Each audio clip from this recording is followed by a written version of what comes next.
السلام علیکم ورحمۃ اللہ وبرکاتہ۔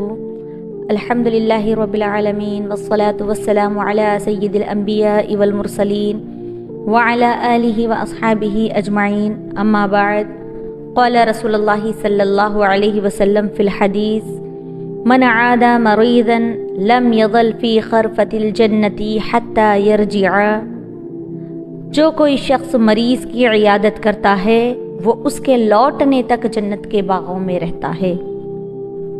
حضرت ابو ہریرہ رضی اللہ تعالی عنہ سے روایت ہے کہ وہ فرماتے ہیں کہ حضور صلی اللہ علیہ وسلم نے فرمایا، قیامت کے دن اللہ تعالیٰ ارشاد فرمائے گا: اے ابن آدم، میں بیمار ہوں، تو نے میری بیمار پرسی نہیں کی۔ بندہ عرض کرے گا: پروردگار، میں کیسے تیری عیادت کرتا، تو تو رب العالمین ہے۔ اللہ تعالیٰ فرمائے گا: کیا تجھ کو نہیں معلوم کہ میرا فلاں بندہ بیمار ہوا تھا اور تو نے اس کی عیادت نہیں کی؟ اگر تو اس کی عیادت کرتا تو مجھے اس کے پاس ضرور پاتا۔ اللہ تعالیٰ فرمائے گا: اے ابن آدم، میں نے تجھ سے کھانا مانگا، تو نے مجھے کھانا نہیں کھلایا۔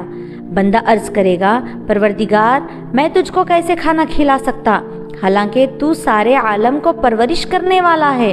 اللہ تعالیٰ فرمائے گا: کیا تجھے معلوم نہیں کہ میرے بندے نے تجھ سے کھانا مانگا تھا؟ اگر تو نے اس کو کھانا نہیں کھلایا، اگر تو اس کو کھانا کھلا دیا ہوتا تو ضرور اس کے کھانے کے ثواب کو میرے پاس پاتا۔ اللہ تعالیٰ ارشاد فرمائے گا: اے ابن آدم، میں نے تجھ سے پانی مانگا مگر تو نے مجھے پانی نہیں پلایا۔ بندہ عرض کرے گا: پروردگار، میں تجھ کو کیسے پانی پلاتا، حالانکہ تو رب العالمین ہے۔ اللہ تعالیٰ فرمائے گا: میرے فلاں بندے نے تجھ سے پانی مانگا تو نے اس کو پانی نہیں پلایا۔ اگر تو اس کو پانی پلاتا تو اس پانی پلانے کے ثواب کو میرے پاس پاتا۔ حضور صلی اللہ علیہ وسلم مریضوں کی عیادت کرتے اور آپ نے مریضوں کی عیادت کرنے کی تلقین بھی فرمائی۔ رسول اللہ صلی اللہ علیہ وسلم کی حیات طیبہ کا واقعہ ہے کہ رسول اللہ صلی اللہ علیہ وسلم ایک صحابی کے پاس تشریف لے گئے، جبکہ وہ صحابی سخت بیمار ہو گئے اور شدت ضعف و نقاہت کی وجہ سے اٹھنے بیٹھنے سے بھی معذور ہو گئے۔ حضور صلی اللہ علیہ وسلم کو خبر ہوئی تو آپ ان کی بیمار پرسی کے لیے تشریف لے گئے۔ انہوں نے جب حضور صلی اللہ علیہ وسلم کو دیکھا تو فرط مسرت سے اٹھ کر بیٹھ گئے اور عرض کی: یا رسول اللہ صلی اللہ علیہ وسلم، میرے ماں باپ آپ پر قربان، یہ کتنا مبارک مرض ہے کہ اس کی بدولت میرے غریب خانے کو صبح سویرے شاہد عالم صلی اللہ علیہ وسلم کے پائے اقدس چومنے کی سعادت حاصل ہوئی۔ اللہ تعالیٰ کا لاکھ لاکھ احسان ہے اور شکر ہے کہ اس نے مجھ کو اس بڑھاپے میں ایسی بیماری میں مبتلا کیا کہ میرے آقا کا دریائے رحمت جوش میں آ گیا۔ حضور صلی اللہ علیہ وسلم نے فرمایا: ایسا معلوم ہوتا ہے کہ تو نے کوئی نامناسب دعا مانگی جو بارگاہ الہی میں قبول ہو گئی ہے۔ ذرا یاد کر، تو نے کیا دعا مانگی تھی؟ صحابی نے عرض کی: یا رسول اللہ صلی اللہ علیہ وسلم، دعا تو میں نے ضرور مانگی تھی لیکن اس وقت وہ میرے ذہن سے اتر گئی ہے۔ حضور صلی اللہ علیہ وسلم دعا فرمائیں کہ مجھے یاد آ جائے۔ سرکار مدینہ صلی اللہ علیہ وسلم نے ان کے حق میں دست دعا پھیلائے۔ اسی اثنا میں ان کو وہ دعا یاد آ گئی اور انہوں نے عرض کی: یا رسول اللہ صلی اللہ علیہ وسلم، مجھ کو اپنی دعا یاد آ گئی ہے۔ میں نے بارگاہ الہی میں عرض کیا تھا کہ الہی، میرے گناہوں کا جو عذاب تو نے مجھے آخرت میں دینا ہے وہ اسی دنیا آب و گل میں دے دے۔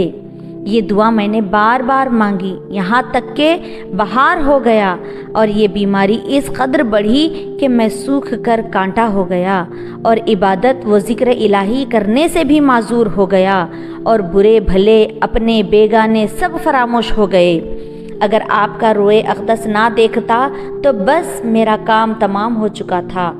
آپ کے لطف و کرم اور غم خواری نے مجھ کو دوبارہ زندہ کر دیا ہے۔ حضور صلی اللہ علیہ وسلم نے فرمایا: خبردار، ایسی دعا پھر کبھی نہ کرنا۔ انسان تو ایک کمزور چیونٹی کی مانند ہے، اس میں یہ طاقت کہاں کہ آزمائش کا اتنا بڑا پہاڑ اٹھا سکے۔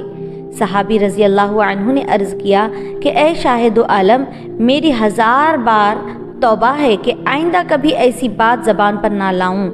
حضور صلی اللہ علیہ وسلم اب آئندہ کے لیے میری رہنمائی فرمائیں۔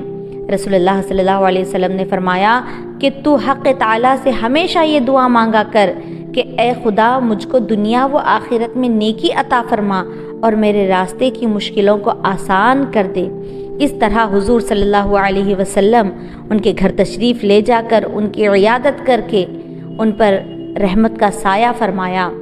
اور ساتھ ہی ایک اور حدیث مبارکہ میں اللہ کے رسول صلی اللہ علیہ وسلم نے فرمایا کہ جب کبھی تم کسی بیمار کے پاس جاؤ تو اس کی عیادت کرتے وقت اس کی پیشانی اور اس کے سینے پر اپنا ہاتھ رکھنا اور اس کی عیادت کرنا۔ اور حدیث مبارکہ میں ہے کہ حضور صلی اللہ علیہ وسلم جب کبھی کسی بیمار کے پاس جاتے اس کی عیادت کرنے کے لیے تو اس کی پیشانی اور اس کے سینے پر اپنا دست مبارک رکھتے اور اس کا حال چال پوچھتے اور اس کی طبیعت پوچھتے۔ تو حضور صلی اللہ علیہ وسلم کے اس سنت طریقے کو ہمیں بھی اپنانا چاہیے اور اپنی زندگیوں میں اس سنت کو اجاگر کرنا چاہیے۔ اللہ تعالیٰ سے دعا ہے کہ پیارے آقا صلی اللہ علیہ وسلم کی ہر سنت پر ہمیں عمل کرنے کی توفیق عطا فرمائے۔ آمین ثم آمین۔